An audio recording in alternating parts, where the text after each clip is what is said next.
Welcome guys to another video here on the Man United Daily YouTube channel, and in this one I'll be back with another United transfer talk where I'm going to be going over a couple players as well as reporting and give you guys an update on the young players that's been out on loan and their current situation as well.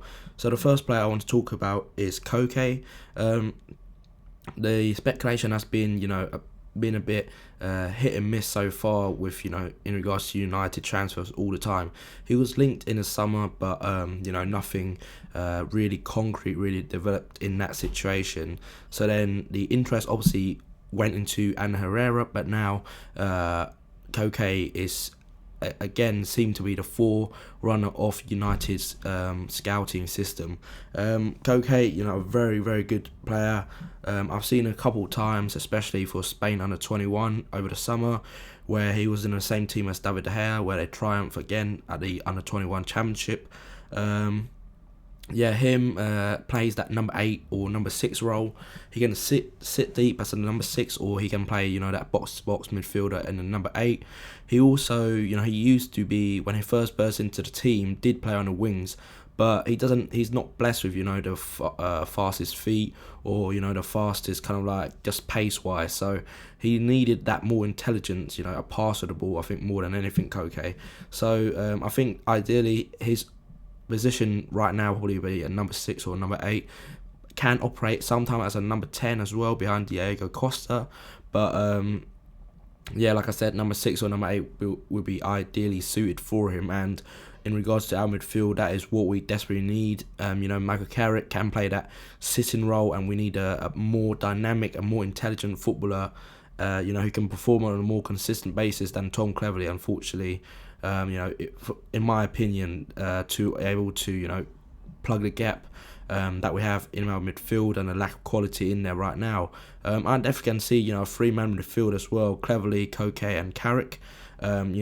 Happen that would be a great trio for some games where you need two kind of like very busy players, and on form Tom Cleverley is a really good player as well. So Koke, been intense speculation. Goal.com today reports that United have sent a delegated team over to Spain in order to thrash out a deal with Atletico Madrid. But according to multiple Spanish journalists, Graham Balagay, etc., he's very reliable, stating that on radio shows and his Twitter as well, saying that it's 100% that Koke won't leave. And obviously with his recent renewal of his contract that runs to 2018, obviously Atletico Madrid are not in a position that has been holding him at ransom in order to sell him to any particular club. They're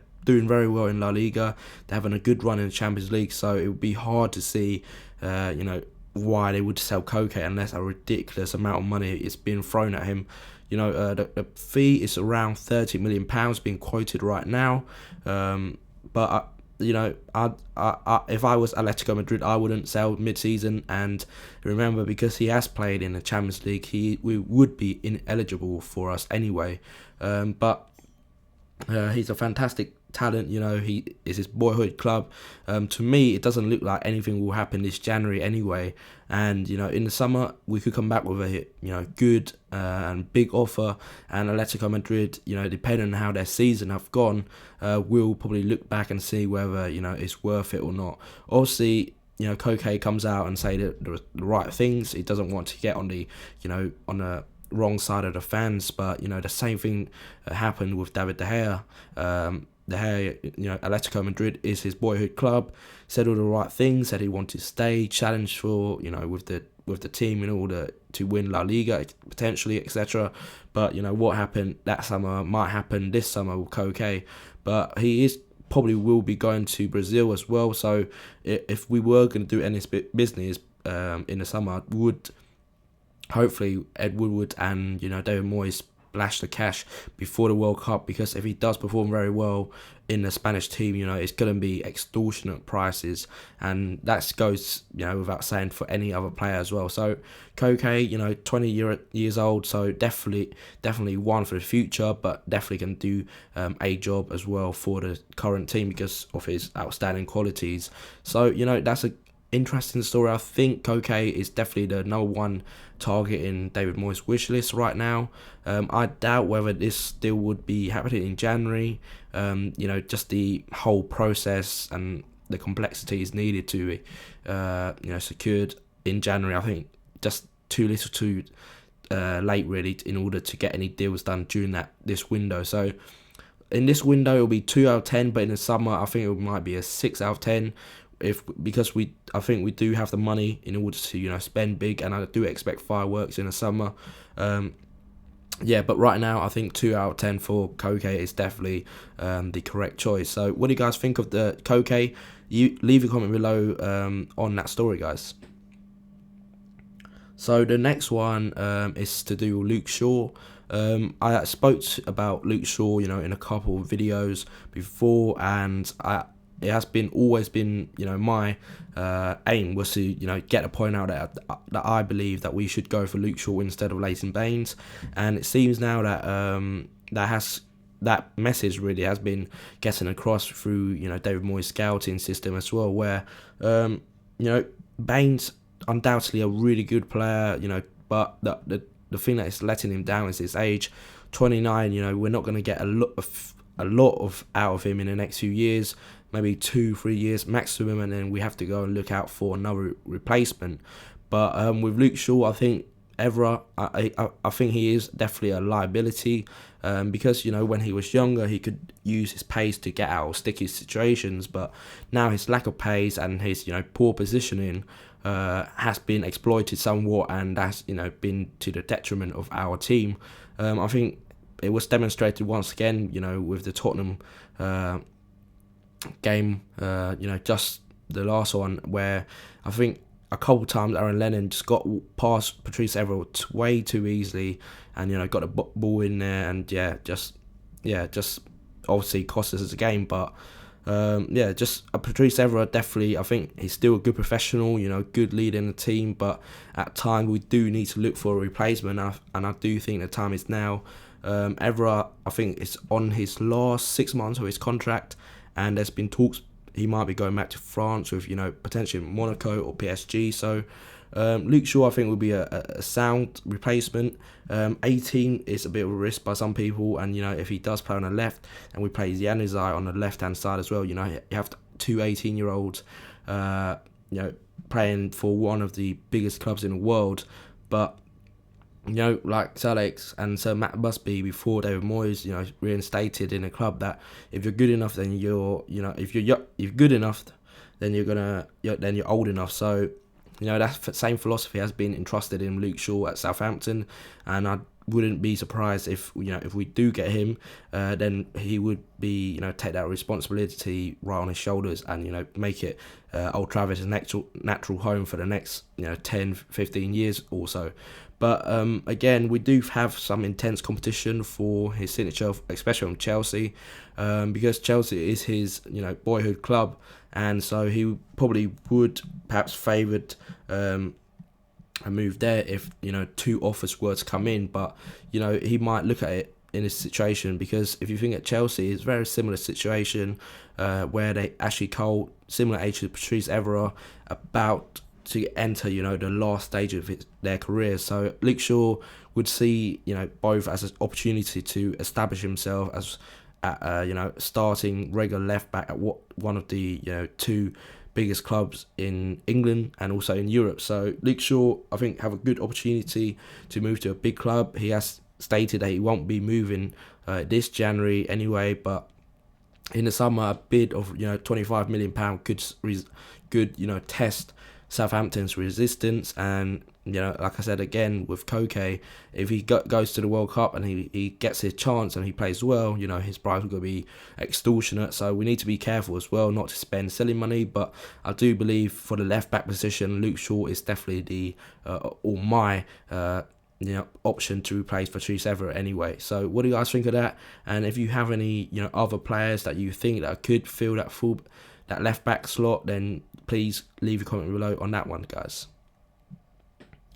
And the last player that I think that's been a lot of talk about, and especially from Tancredi Palmieri, the Italian journalist on Twitter, he said that United are very intent on the Roma centre-back Mehdi Benatia. 26 years old. If you look at the stats this season, Roma has been outstanding. I think they kept the most clean sheet in all of the top 5 leagues in Europe. I think they've conceded perhaps 1 or 2 goals at home. It's something ridiculous. So obviously their team is playing very well. I think they're laying second right now in Serie A, so that does perhaps say something about their scoring record rather than their defensive record, which has been outstanding, like I said, and Benatia has been central to that. I haven't seen a lot of Serie A this season, to be fair, and I've just seen clips of him. He looks to be, very tall, a ball-playing centre-back, very composed on the ball, like I said. So he looks like a very good technical player. I think he would be suited to kind of like that Ferdinand type player where he's easy on the ball, perhaps not as aggressive as some other defenders, but with the imminent, sad to say it, retirement of Rio Ferdinand, perhaps in the summer, there is going to be a full slot available in that United team. But like I said, with the quality that I think with Jones, Smalling, and Evans, we do have very good base to go on and build a defence around those 3 defenders, and I think Jones would be my world-class defender in that United defence. And if the interest in Benatia is true, then that does say something about perhaps Johnny Evans and Chris Smalling, where David Moyes do believe that we still need a fourth very good and potentially world-class defender. Benatia, 26, about to come into his prime. So for the fee, I think the fee probably around £20 million. Obviously, Roma, like I said, doing very well in Serie A and also, European competition. So it's obviously going to be quite difficult for United to pry away their, main kind of like crown jewel of their defence. So in that regard, I would give this transfer a 3 out of 10 in January, and then we'll definitely see how it develops over the summer, because from the looks of it, he looks like a very good defender. We do, I think, need a major surgery on the whole team, really, because we do need key position to strengthen. And I think this season it wouldn't be, it's hard for me to even say this, but it wouldn't be the worst thing, I think, to finish in a Europa League place, because that does send a message to the Glazer family that we do need major investment and major reinforcements in the summer in order to, get back to where we want to be. Because, the other team, they obviously got a moral boost from the retirement of Sir Alex, and, I think this dip was inevitable, because, it's basically the same group of players that played on Sir Alex, and you can see the difference, just the voice of the manager makes on them. So it's a difficult job for David Moyes to come into. So this summer, I think it will be a big summer.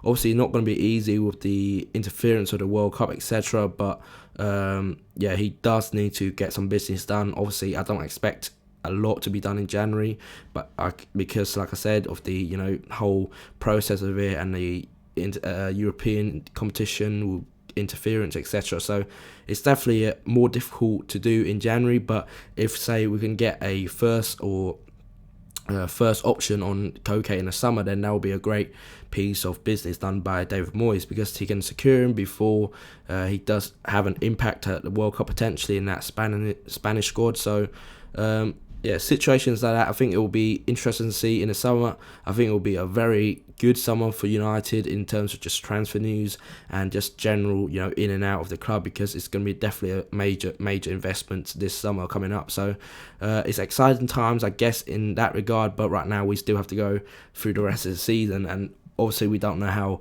that's going to turn out because of the mixed fortunes of the club, to say the least, really. So yeah, in that regard, hopefully he'll be working out well in January. But overall, like I said in last couple of videos, I don't expect a lot to be happening during January anyway. So just the last thing I want to talk about was the kind of like the academy or your youngsters in the United squad who's been out on loan. This week, see the return of several players to the club from the loan spell: Federico Makeda from Doncaster and also Jesse Lingard from Birmingham. I think Lingard especially does have been doing really well at Birmingham. Lee Clark, the manager there, has been giving him rave reviews. And so, with the FA Cup coming up on Sunday, it could be interesting to see whether David Moyes does put Lingard straight into the team, perhaps, even on a bench, or maybe even, just start him straight away. He can take inspiration from the form of Januzaj. So you never know what will happen there. So Lingard, I think, will be pushing for a starting place, out of all the academy players who just came back. So Lingard had a very good pre-season tour, so I expect him to be given a chance in the near future, especially now as he come back, midway through his loan period. Some other players stayed out, Ryan Tunnicliffe staying at Ipswich, and also Tom Lawrence. Tom Lawrence at Carlisle, I think, played really, really well. Some of his goals were really stunning. Like a couple of weeks ago, he dribbled past about 4 players, and then he scored a great volley in the same match. So Tom Lawrence definitely opening some people's eyes. He always came off the bench and made great impact for the under-21s last season. So Tom Lawrence getting good experience out, playing week in, week out at a good level, and looks like to be thriving at that level as well. So he could potentially come back in the summer and go on a pre-season tour and potentially impress David Moyes as well. So that's just a brief update for you guys of the general loan situation at the club. But overall, so all the youngsters doing well, and hopefully they'll get their chance in the new future, those who just came back. So there you guys have it for another video here on the United Daily YouTube channel. Obviously it's quite a long and video, and obviously I do like to talk about all stuff United for a bit of a while. Sorry guys. So I hope you guys enjoyed the video. Please give me a thumbs up on the bar below, and also comment on any of the stories I just report. Comment below on like players that you think that United should sign. If you heard anything, do comment below and I'll check out, and then I'll talk about it next week. And also lastly, for your new viewers, please subscribe to this channel for more content. Obviously, like I said, I'll be going back to university in a couple of weeks time, so obviously the videos will be halted until the summer break. And then after that, because like I said, summer looks very exciting from a United transfer viewpoint, hopefully I'll bring you guys out a lot of videos in regards to big transfer news for United, hopefully.